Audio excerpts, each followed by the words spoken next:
18 राज्य में घूमते घामते प्रचार करते हुए अब ये 19वें राज्य में पहुंचा।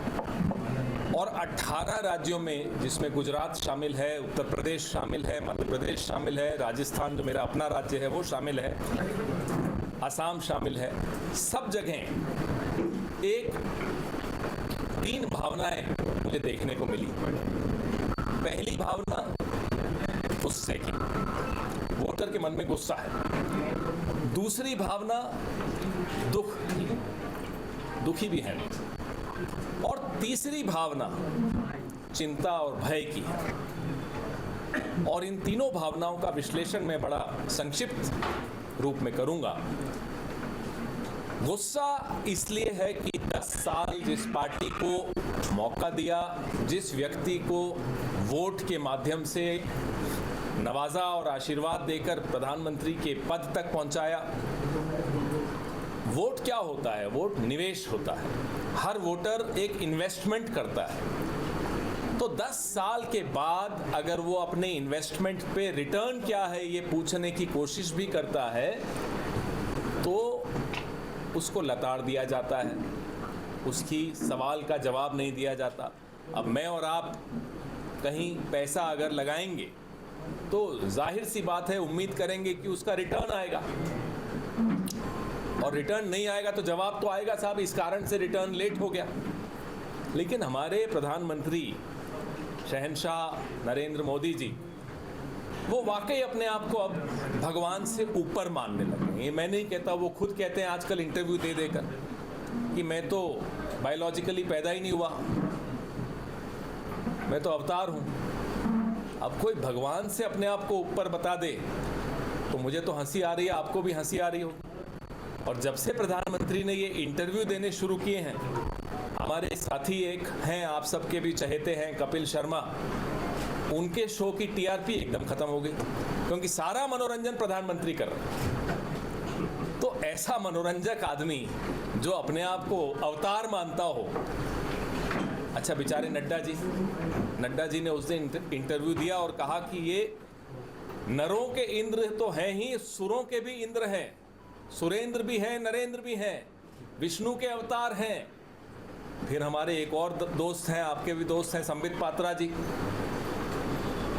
अब मैं उड़ीसा से ही आ रहा हूँ। उड़ीसा में जो गुस्सा है लोगों के मन में, संबित पात्रा जी ने कह दिया कि भगवान जगन्नाथ भी मोदी जी के भक्त हैं। बताइए, भगवान के भक्त तो इंसान होते हैं, हमने सुना है, हम सब हैं। भगवान किसी इंसान का भक्त हो जाए, कभी सुना है आप? तो ये अहंकार जो इस पार्टी में आ गया है, शहंशाह में आ गया है, उसके तमाम प्यादों में आ गया है, उसको देखकर भी लोगों के मन में गुस्सा है। वादे सब करते हैं, हर पार्टी आती है तो अपनी बात रखती है कि साहब हमें चुनाव जिता दीजिए, हम आपके लिए ये करेंगे। उसमें से कुछ वादे पूरे हो पाते हैं, कुछ कई बार नहीं भी हो पाते। ईमानदारी से आके बोलना चाहिए कि साहब मैंने ये 10 वादे किए थे या 20 वादे किए थे या 100 वादे किए थे, उसमें से मैंने इतने पूरे किए और इतने में इस कारण से पूरे नहीं कर पाया। लेकिन भगवान से बढ़कर जो आदमी है वो आपको क्यों जवाब देगा? बताइए। आप भी कमाल की उम्मीद लगाकर बैठे हैं भगवान के अवतार से। गुस्सा नौजवानों में बहुत ज़्यादा दिखा, गुस्सा मध्यम वर्ग में बहुत ज़्यादा दिखता है, जिसकी ईएमआई देने की क्षमता कम होती जा रही है, खर्चे बढ़ते जा रहे हैं, महंगाई बढ़ती जा रही है, घर में बेरोजगार भाई बहन बैठे हैं, बच्चे बैठे हैं। ये सब देखकर घरों में भी एक गुस्सा है, किसानों में गुस्सा है।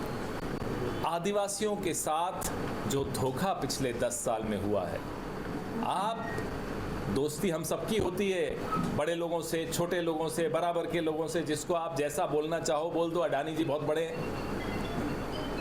बड़े दोस्त हैं इनके। टेम्पो भर भर के पता नहीं कहाँ से क्या जा रहा होता है, पता नहीं, हमारे पास तो अभी तक आया नहीं।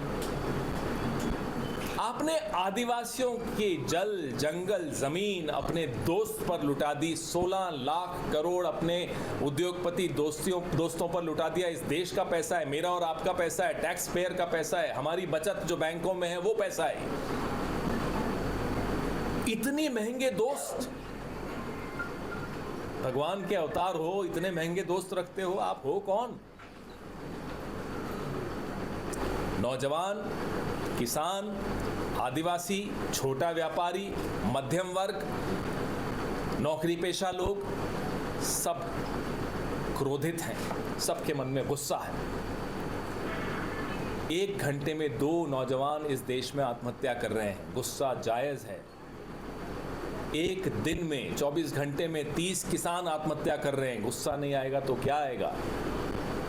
1 घंटे में 4 महिलाओं का बलात्कार होता है इस देश में, सुनकर आपको भी गुस्सा आएगा, मुझे भी आ रहा है, जायज़ है। लेकिन शहंशाह प्रचार पे निकले हुए हैं, सवालों के जवाब नहीं देंगे, इन आंकड़ों के जवाब नहीं देंगे। कोई पूछेगा तो वो देश विरोधी है, कोई ज्यादा पूछ ले, बंधु जी पूछ ले ज्यादा तो बोलेंगे पाकिस्तान जाओ, और ज्यादा कोई करेगा तो जेल में जाओ। हमारे यहाँ के लोकप्रिय मुख्यमंत्री, पूर्व मुख्यमंत्री हेमंत सोरेन जी को जेल में बैठा दिया। क्यों? क्योंकि आदिवासी अस्मिता है, वो झुकेंगे नहीं इनके सामने, ये बात शहंशाह जानता है। तो जो झुकता नहीं है वो सलाखों के पीछे चला जाता है।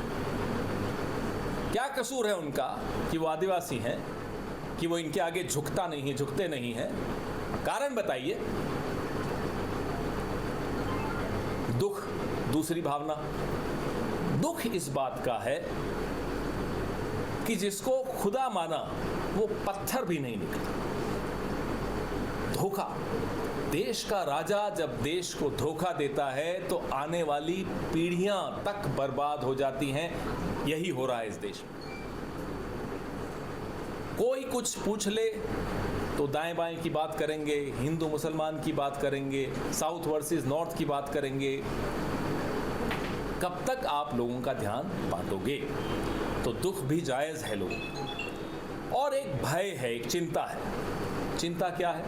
चिंता ये है कि शायद ये आखिरी चुनाव होगा। अगर ये जीत गए किसी गलती से तो इसके बाद चुनाव नहीं होंगे, संविधान खत्म कर दिया जाएगा बाबा साहब अम्बेडकर का। और इस संविधान से नरेंद्र मोदी की पार्टी को, नरेंद्र मोदी जी को खुद को क्या दुश्मनी है, ये इतिहास आप पढ़ लीजिए। इन लोगों ने, इनके वैचारिक पूर्वजों ने संविधान की प्रतियां जलाई हैं। ये इतने खिलाफ रहे हैं संविधान के, ये आरक्षण के खिलाफ हैं। तो जब राहुल गांधी जी कहते हैं कि आदिवासियों के साथ न्याय होना चाहिए, दलितों के साथ न्याय होना चाहिए, पिछड़ों के साथ न्याय होना चाहिए, तो इन्हें बड़ी चिढ़ मचती है। फिर ये राहुल गांधी के खिलाफ अरबों रुपए खर्च करके दुष्प्रचार करते हैं। पिछले 10 साल से आप देख रहे हैं क्या कर रहे हैं। पैसा बहुत है इनके पास। इनके दोस्त टेम्पो भर भर के पैसे भेजते हों तो उनको क्या कमी है?